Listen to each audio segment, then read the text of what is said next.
Fala galera, bom, hoje eu tô aqui para fazer um resumo de Capitães da Areia, escrita por Jorge Amado. Foi publicado em 1937 e logo em seguida veio o Estado Novo e o livro foi proibido, foi apreendido, exemplares e até teve cópias queimadas. Porque o livro faz uma crítica à questão da desigualdade social no país, a questão da exploração dos pobres e o do abandono das crianças na rua, dos adolescentes na rua. O livro conta a história de um grupo de meninos de rua chamados de Capitães de Areia. E esses meninos são liderados por Pedro Bala, é o capitão desse grupo.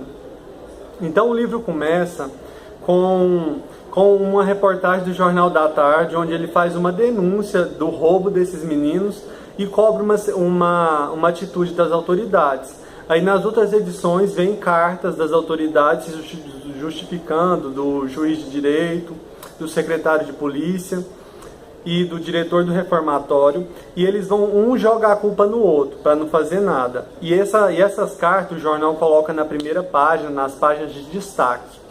Aí uma mãe do menino escreve por jornal contando os problemas do reformatório, dos maus cuidados que as crianças têm no reformatório, e o padre José Pedro também escreve, e o jornal não dá muita bola, coloca isso no meio do jornal e não dá muita bola para essas pessoas.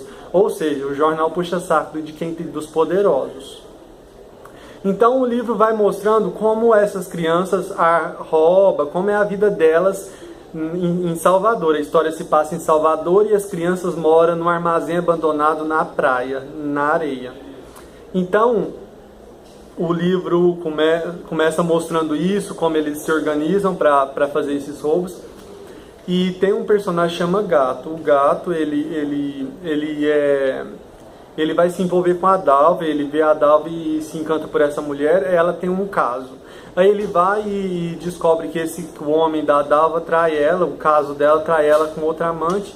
Ele vai e conta para ela e eles vão se envolver e ter um romance ao longo do livro. Aí disso, o Gato é muito esperto, ganha no jogo, trapaceia e ganha, muito esperto.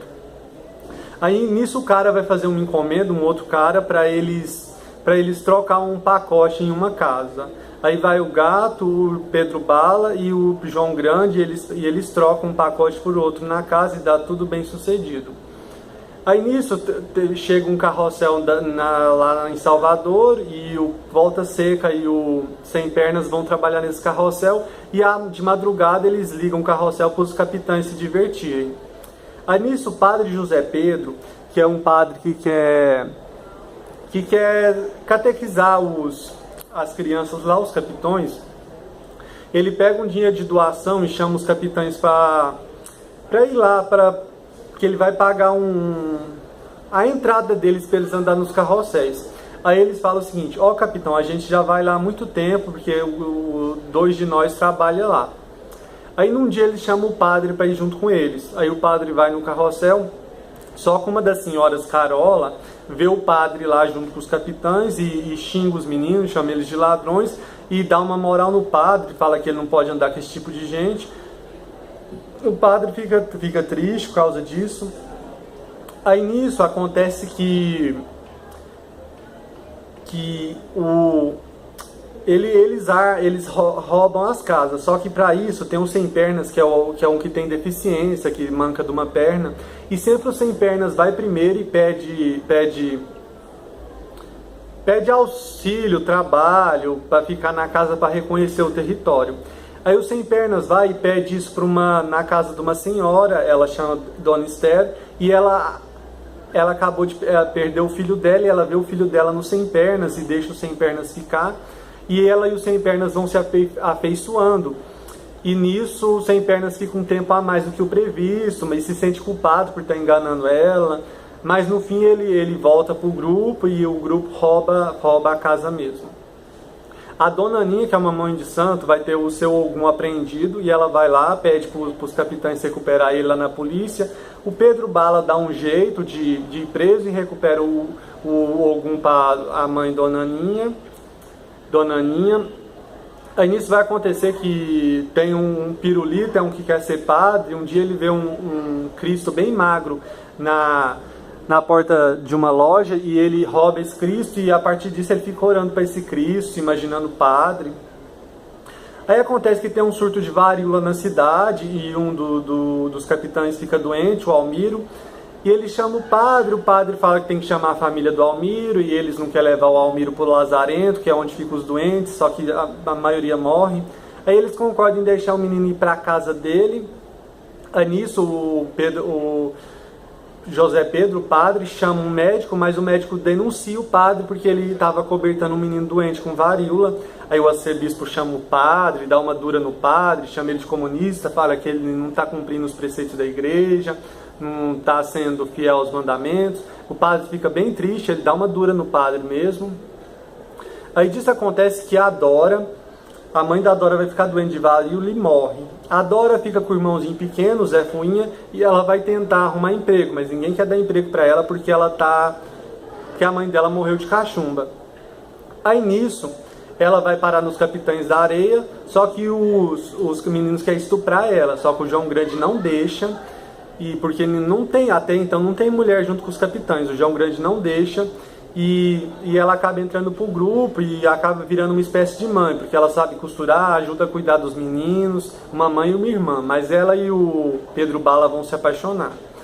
Durante o livro tem uma parte que o Pedro Bala vai estuprar uma negrinha, mas depois ele fica com remorso. E tem também partes que os meninos se envolvem entre si, ou seja, menino com menino tem relações sexuais. Durante o livro várias vezes isso vai acontecer.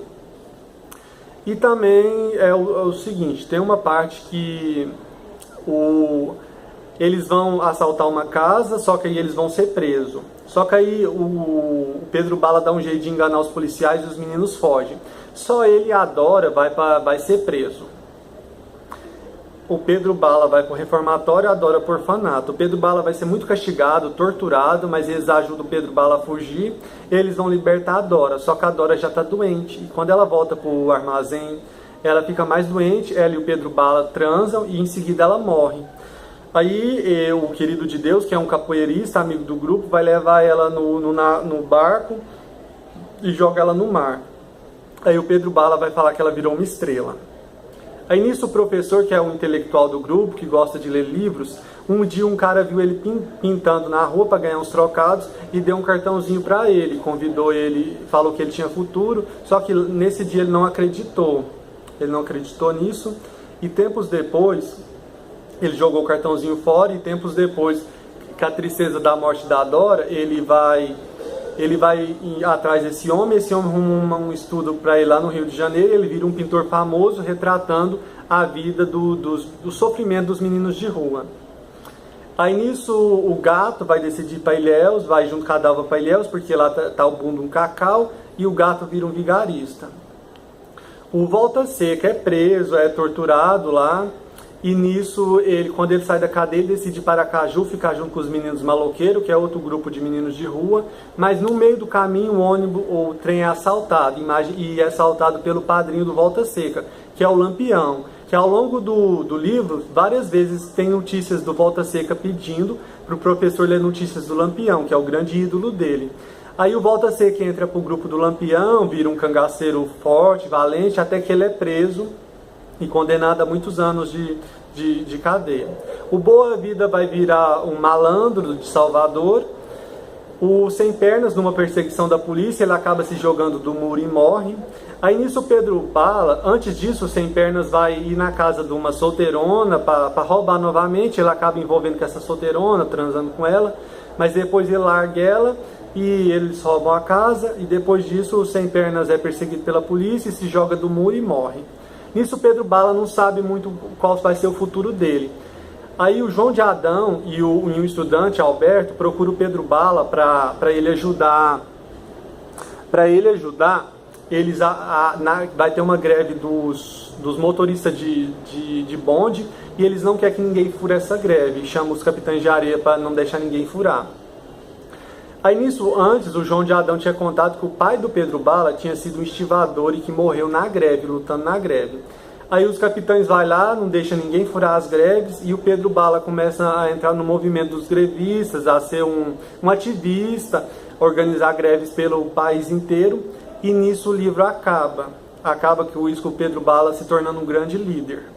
Então o livro vai vir mostrar essa questão das mazelas dos moradores de rua, das crianças e adolescentes moradores de ruas, e como o poder público esqueceu essas pessoas, não olha para essas pessoas, e como essas pessoas lutam pela sobrevivência, que elas estão ali porque não tem...